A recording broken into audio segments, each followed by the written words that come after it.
Good morning student. आज हम BEd second year में पेडागोजी और ज्योग्राफी के अंतर्गत आज का हमारा टॉपिक है भूगोल शिक्षक की व्यावसायिक आचार संहिता।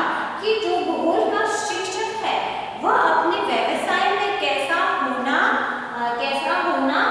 चाहिए या उसका कैसा होना चाहिए, उसका जो पढ़ाने का जो तरीका है वह किस प्रकार होना चाहिए, उसके बारे में आज हम देखेंगे। सबसे पहले हम देखते हैं कि अतीत काल में जो समाज का जो स्वरूप था वह बहुत सरल था और मनुष्य की आवश्यकताएं या अवधारणाएं कहे तो वह व्यवसाय से सीमित थी। परंतु आज के समय में जो सामाजिक परिवर्तन हुए उसके आधार पर हम देखते हैं कि जो शिक्षा है उसने धीरे धीरे व्यवसाय का रूप ले लिया है, क्योंकि आज के समय में जब छात्र शिक्षा ग्रहण करते हैं या अभिभावक उनको पढ़ाते हैं तो उनका एक ही मकसद होता है कि शिक्षा ग्रहण कराने के बाद हमारे जो बच्चे हैं उनको अच्छा व्यवसाय या अच्छा रोजगार मिल सकेगा। तो इस प्रकार हम देखते हैं कि जो आज के टाइम में शिक्षा है उसने व्यवसाय का रूप धारण कर लिया है। और प्राचीन काल में हम देखते थे कि शिक्षक को भगवान की बात शिक्षक को पूजा जाता था, क्योंकि आपने देखा हो कि शिक्षक उस समय इतना उसका प्रभाव था कि जो बालक होते थे वह उनका कहना मानते थे। जब जो भी गुरुजी कहते थे वह एक छात्र करता था।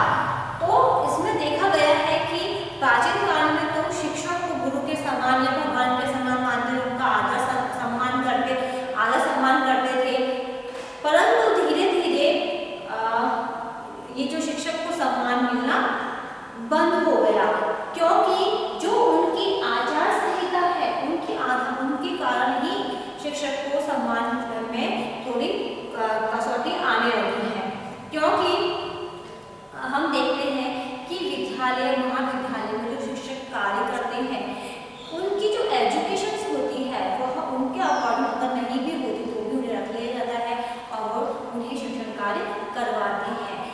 पहले के टाइम में क्या होता था कि जो आचार संहिता है, जो शर्तें या नियम लागू की गई है उसके अकॉर्डिंग ही अध्यापकों को रखा जाता था। इसलिए धीरे धीरे क्या हुआ कि शिक्षक का सम्मान था वह कम होने लग जाता है।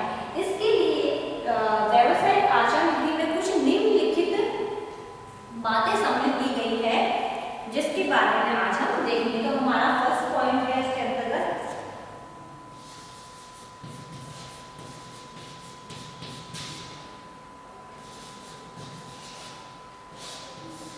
व्यावसायिक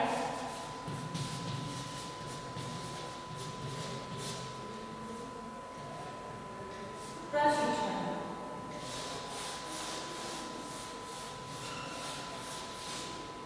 इसके अंतर्गत हम देखते हैं कि व्यावसायिक प्रशिक्षण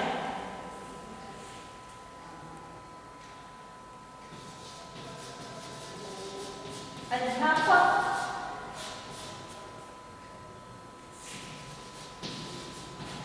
के लिए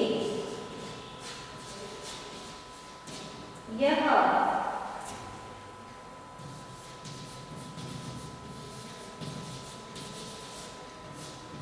आवश्यक है कि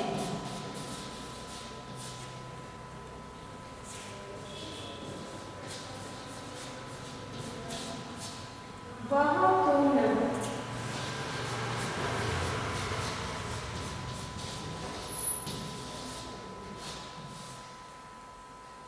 व्यावसायिक प्रशिक्षण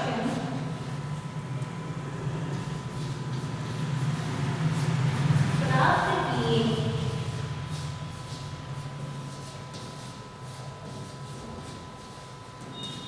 गए हो।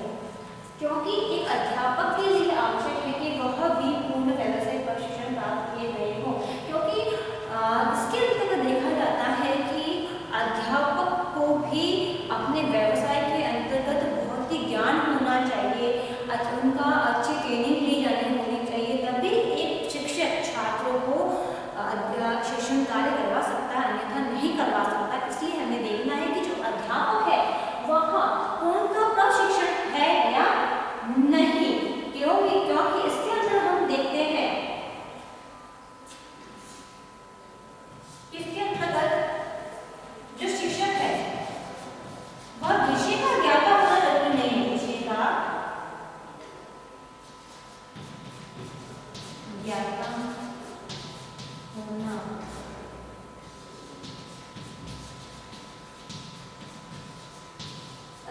आवश्यक।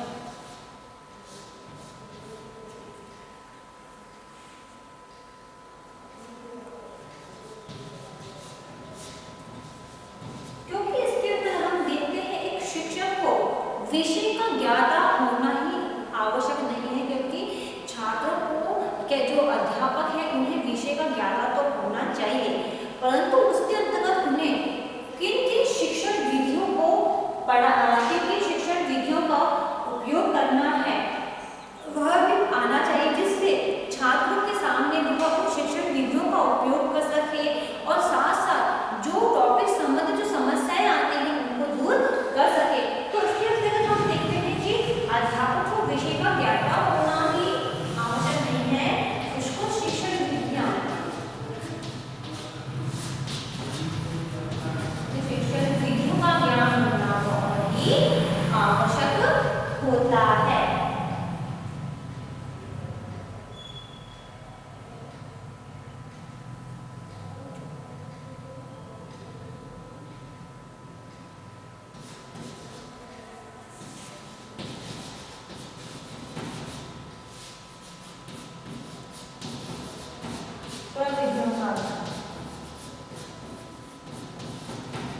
साथ साथ एक अध्यापक को प्रविधियों का ज्ञान भी होना चाहिए। अगर हम कक्षा में छात्रों को व्याख्या विधि द्वारा पढ़ा रहे हैं तो उसके अंतर्गत हमें कब उदाहरण का प्रयोग करना है, कब चित्रों का प्रयोग करना है, वह भी शिक्षक को आना चाहिए, जिससे प्रविधियों के माध्यम से छात्रों को वह शिक्षण कार्य करवा सके।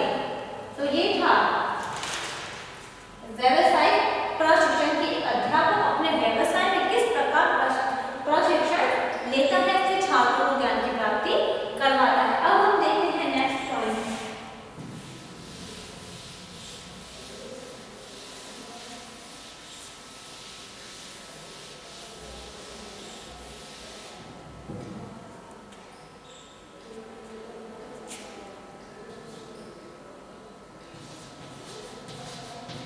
विषय का पूर्ण ज्ञान।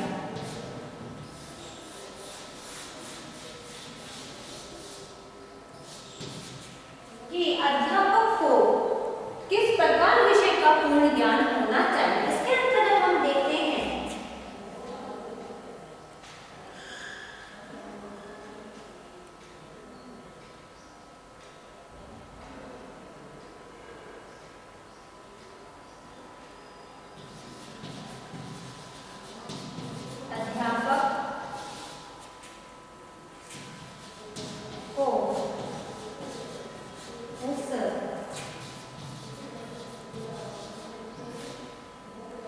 विषय का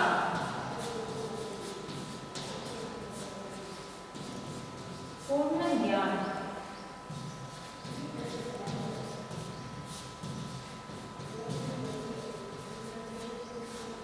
होना चाहिए। कि अध्यापक को अपने ही विषय का पूर्ण ज्ञान होना चाहिए।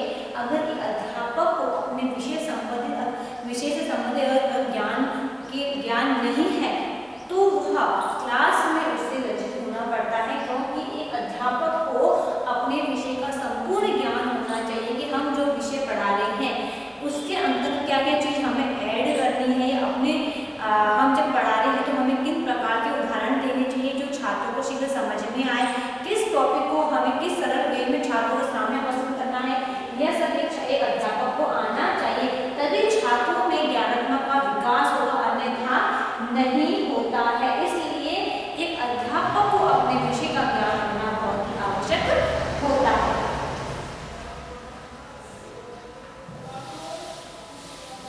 अब नेक्स्ट पॉइंट है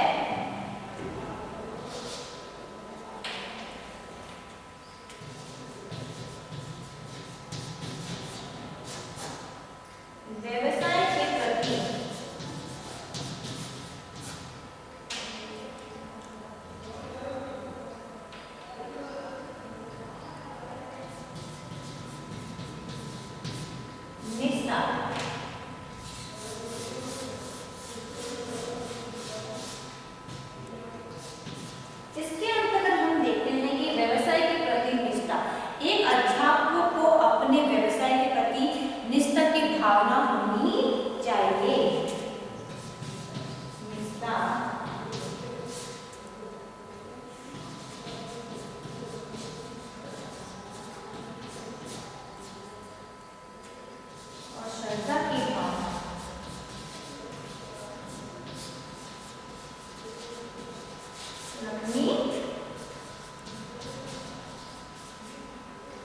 चाहिए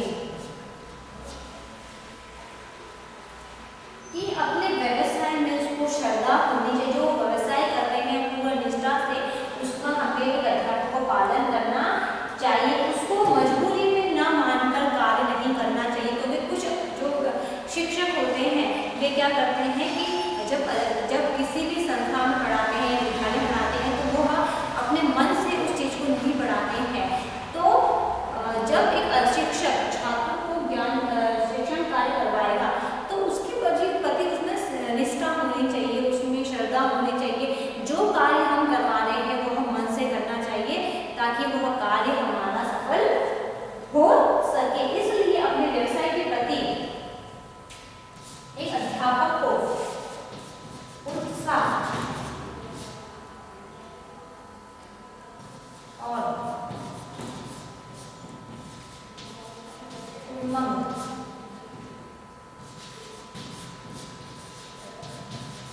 की भावना रखनी चाहिए। इसलिए एक अध्यापक को उत्साह और उमंग की भावना रखनी चाहिए, उत्साह होकर अपने कार्य को करना चाहिए, जिससे जब अपने व्यवसाय करने में एक अध्यापक को रुचि अनुभव होने लग जाती है। इस प्रकार एक शिक्षक को अपने व्यवसाय के प्रति निष्ठा की भावना या हम कहें श्रद्धा की भावना रखनी चाहिए, अपने कार्य को समय पर और अपने मन से उस कार्य को करना चाहिए, तभी वह एक अच्छा शिक्षक बनने के योग्य कहलाता है। फिर नेक्स्ट है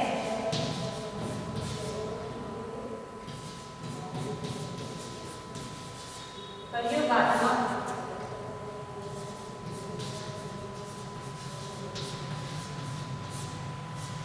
दृष्टिकोण।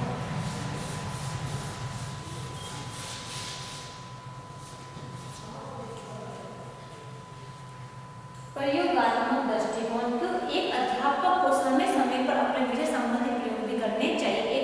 एक अगर आदर्श अध्यापक है तो उसको सारे प्रयोग आने चाहिए, क्योंकि एक अच्छे शिक्षक को अपने विषय संबंधी संपूर्ण ज्ञान होता है, वो उससे संबंधित सारे प्रयोगों को भी वह करवाता है। जिसके अंतर्गत हम देखते हैं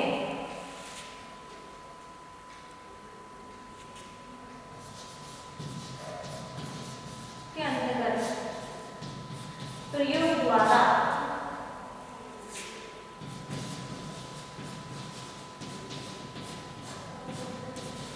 शिक्षण की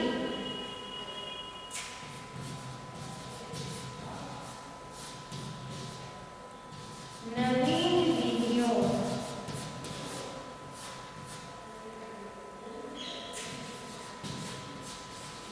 की खोज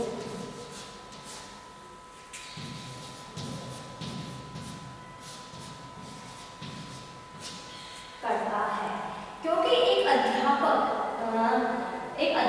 जब शिक्षण कार्य करवाता है तो उसके साथ साथ वह नवीन विधियों को ऐड करके पढ़ाता है, और जो परंपरागत विधियों द्वारा जो शिक्षण कार्य करवाया जाता है, जैसे हम पुस्तक के माध्यम से छात्रों को जो हम ज्ञान की प्राप्ति करवाते हैं या शिक्षण कार्य करवाते हैं, तो उसको ना करके हमें प्रयोगों द्वारा छात्रों को शिक्षण कार्य करवाना चाहिए। क्योंकि जब हम छात्रों को एक पाठ्य पुस्तक के अलावा हम प्रैक्टिकल कार्य द्वारा छात्रों को शिक्षण कार्य करवाते हैं तो छात्रों में भी विशेष प्रकार की रुचि उत्पन्न होती है, क्योंकि उस कार्य को करने में जो छात्र है वह रुचि रखते हैं। इसलिए एक अध्यापक को अपने विषय संबंधी सारे जो प्रयोग है वह भी आने चाहिए, तभी वह एक आदर्श अध्यापक बन सकता है, अन्यथा वह नहीं बन सकता।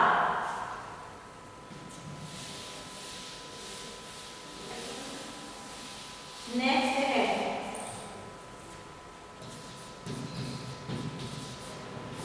पाठ्य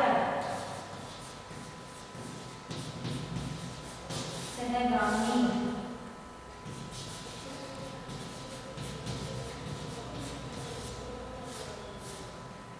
क्रियाओं में रुचि।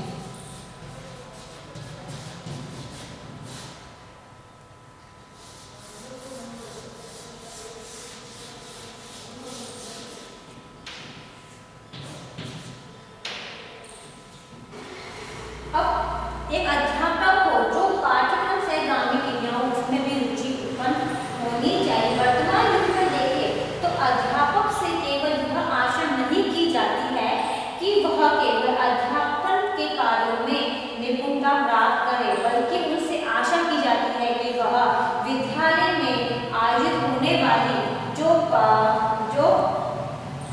विभिन्न पाठ्य से गामी जो क्रियाएं हैं उसके अंतर्गत वह मार्गदर्शन करे छात्रों को कि जो पाठ्य सहगामी क्रियाएं होती हैं जैसे नाटक,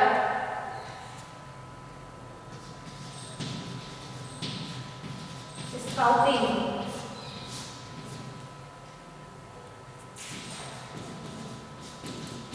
वाद विवाद,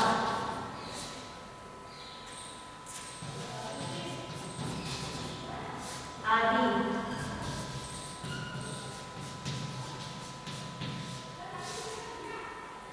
क्रियाओं में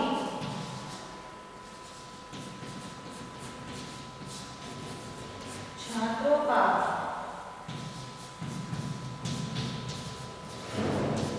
मार्गदर्शन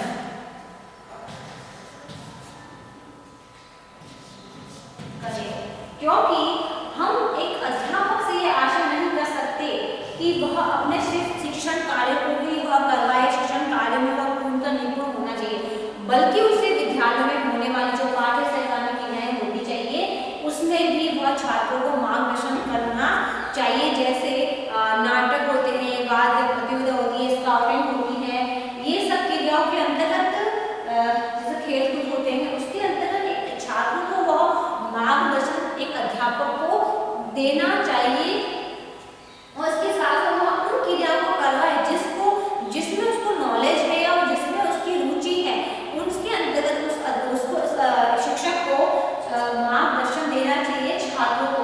तो यही है कि अध्यापक को जो पाठ्य सहगामी क्रियाएं हैं उसमें भी इंटरेस्ट होना चाहिए ताकि वह छात्रों में उस प्रकार की रुचि उत्पन्न कर सके।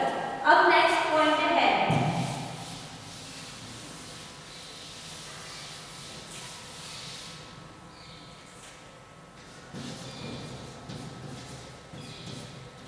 शिक्षा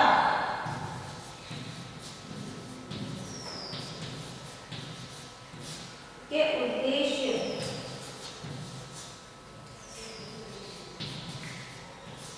के प्रति जागरूकता।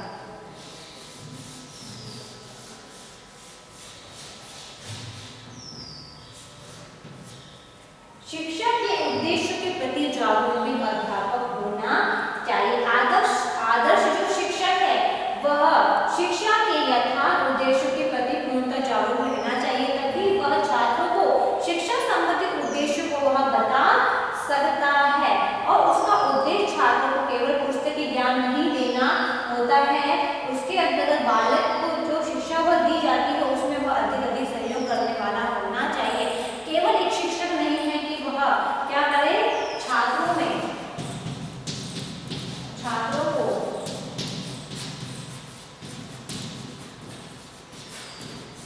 पुस्तकीय ज्ञान दे,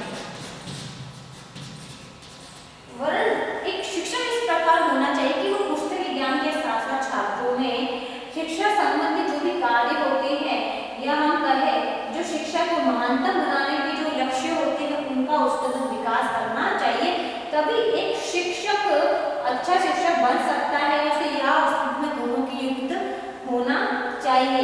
इसलिए हम कह सकते हैं कि छात्रों का जब भी नैतिक विकास होता है या भौतिक विकास होता है, शारीरिक विकास होता है, उनके लिए सर्वप्रथम उनके लिए एक अध्यापक का होना बहुत ही आवश्यक है, क्योंकि अध्यापक ही है जो छात्रों का स्वाभाविक विकास कर सकता है, सारे गुणों को विकसित कर सकता है।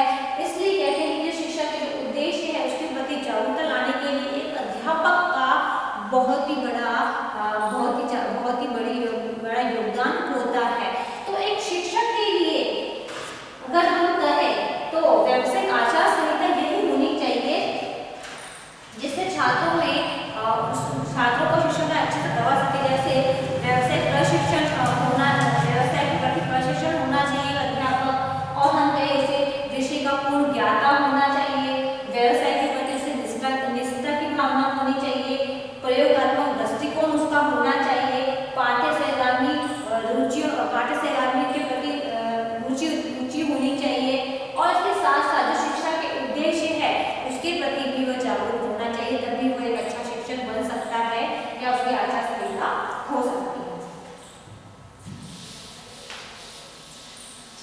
और इससे संबंधित आज का अध्याय तारीख है।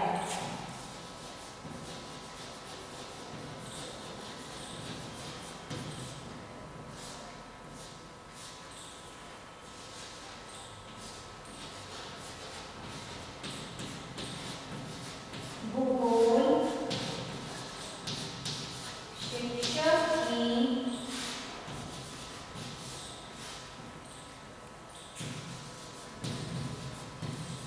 व्यावसायिक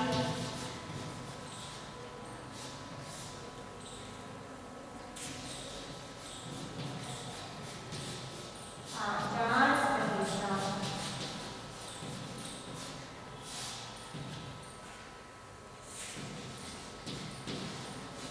को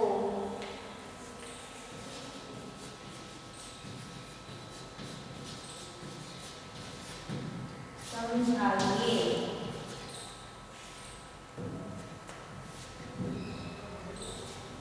कि भूगोल शिक्षक की व्यावसायिक आचार संहिता को समझाइए। ये क्वेश्चन आपको आपकी नोटबुक में करना है। अंत में एक विशेष बात, जैसा कि आप सभी को पता है कि देश में कोरोना जैसी महामारी बहुत फैल रही है।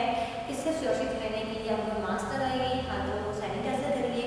यदि आप बाहर जाते हैं, किसी व्यक्ति के संपर्क में आते हैं तो कम से कम 6 फीट की दूरी बनाए